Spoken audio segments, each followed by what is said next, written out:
Welcome! Today, we'll be diving deep into the topic of vulnerability and how it relates to our inner child. Vulnerability can be a difficult concept to understand and embrace. It requires us to let go of our defenses and to expose ourselves in a way that can feel scary and vulnerable. But despite its challenges, vulnerability is an essential part of the human experience. It allows us to form deep, meaningful connections with others and to grow and learn from our experiences. So, why is vulnerability so difficult for us? One reason is that we live in a society that values strength and resilience, and vulnerability is often seen as a sign of weakness. It's easy to understand why so many of us have a hard time being vulnerable. But vulnerability is not weakness.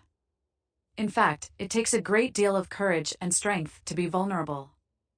It requires us to be honest with ourselves and with others, to admit when we're struggling and to ask for help. It requires us to be open to change and to be willing to take risks. One way to tap into our vulnerability and to learn to be more open and receptive is to connect with our inner child. Our inner child represents the part of us that is open, curious, and unafraid. It's the part of us that is willing to take risks and to embrace the unknown. It's the part of us that is open to learning and growing.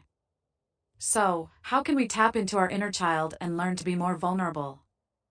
Here are a few ideas to consider. Practice mindfulness and self-compassion.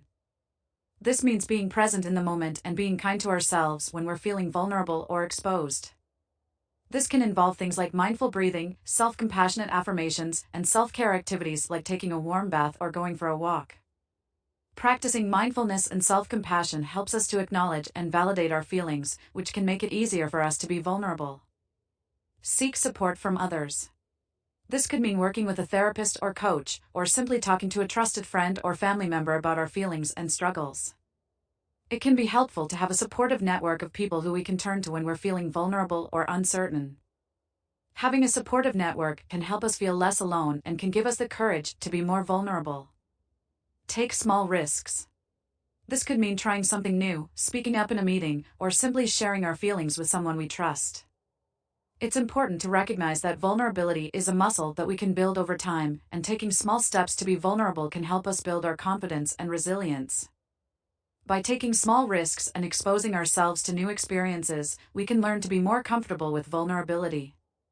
Embrace change and uncertainty. This means letting go of our need for control and being open to new experiences and opportunities. It can be scary to let go of our need to know what's going to happen next. But embracing change and uncertainty allows us to be more open to new possibilities and to grow in ways that we might not have otherwise.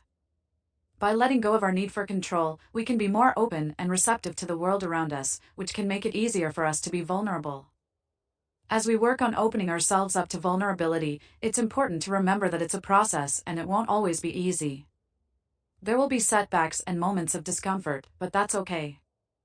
What's important is that we keep working at it and that we stay open and receptive to new experiences and growth. Now, I'd like to turn it over to you. Have you ever struggled with vulnerability?